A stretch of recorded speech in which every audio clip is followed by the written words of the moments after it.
রাধে রাধে বন্ধুরা, কেমন আছো তোমরা সবাই? আমাদের একটা নতুন ভিডিও আবার আসতে চলেছে, যেটা হচ্ছে আমরা যাচ্ছি গন্তব্যস্থল চন্দননগর। তার জন্য আমরা বেরিয়ে পড়েছি। তো যাওয়ার পথে অনেকটা রাস্তা অতিক্রম করে আমরা এবার যাব। তো তোমরা ভিডিওটা দেখতে থাকো, ভালো লাগলে লাইক এবং সাবস্ক্রাইব করে দিও।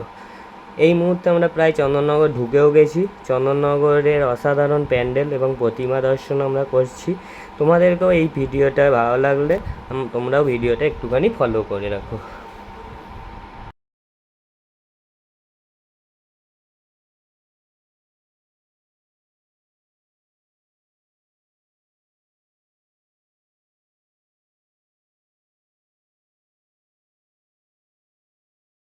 চন্দননগরের মা জগদ্ধাত্রী এত বড় প্রতিমা অনেক দিন পর দেখার সুযোগ মিলল। এছাড়াও বহু প্যান্ডেল আছে, যার মধ্যে অসাধারণ কিছু প্যান্ডেলের ছবি তোমাদেরকে তুলে তুললাম। রাধে রাধে বন্ধুরা।